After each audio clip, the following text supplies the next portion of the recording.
Very warm welcome to all of those who want to improve their productivity and make their mark on the world. Why this happens? That days turn into weeks, weeks into months, months into years, and still we are not able to stop procrastination. Let's find out the reasons of procrastination so that we can be able to tackle it better. For centuries, people believe that procrastination happened because of the deficiency in the skill of time management and assertiveness. But now we know that this is not a single factor that causes procrastination.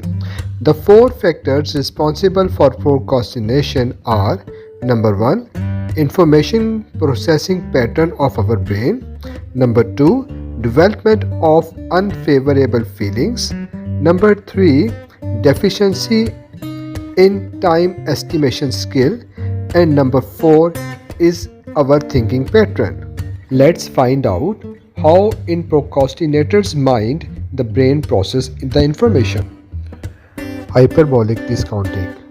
People choose smaller immediate rewards rather than large later rewards. Suppose you are getting married in 3 weeks. You want to be look perfect at your wedding ceremony.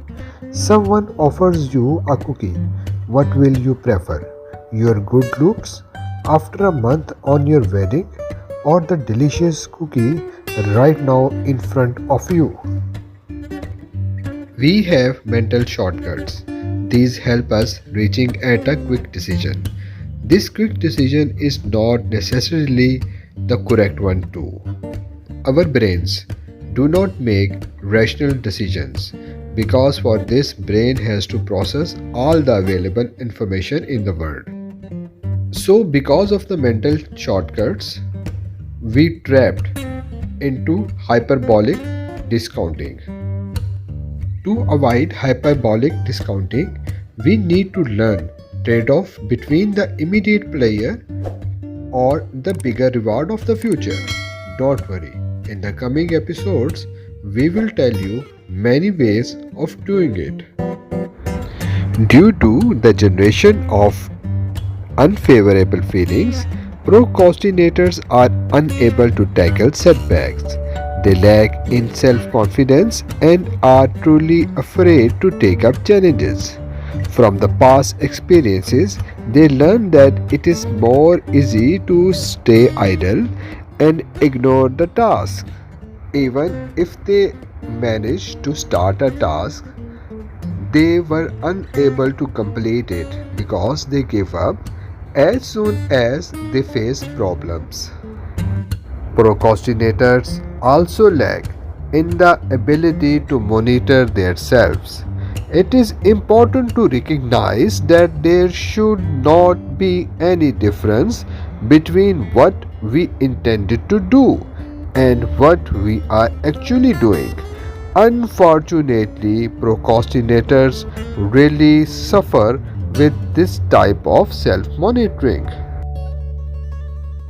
Procrastinators cannot handle negative feelings like uncertainty and other, as they focus only on current pleasure. For this, they even ignore their long-term goals. That's why they are even more prone to boredom. Procrastinators' simulators are weak. They cannot perceive the true picture of future. That's why they also have an unrealistic idea about time. They are always looking for a perfect time to come so that they can start work. Truly speaking, perfect time is an illusion. Procrastinators also suffer from the fear to fail. Like they never start new diet plan because they think that if they start, even then they will fail. They do not look for the new job. They think that what happened if the new job has more challenges than the current one. Due to procrastination, people suffer financially, emotionally, and physically. In 2002, Americans pay 473 million in terms of late fee. Procrastinators are never able to deliver their best. Ultimately, they start self-blaming and self-criticism. This leads them to anxiety, depression, and other health problems. In fact, it's not that procrastinators do not learn from their behavior and experience. They do learn. It's just that what they are learning is that procrastination relieves an uncomfortable feeling immediately. Our brain loves immediate gratification, so procrastination persists. In third episode, you will learn how to stop procrastination. Do not forget to watch it. See you soon. Bye bye.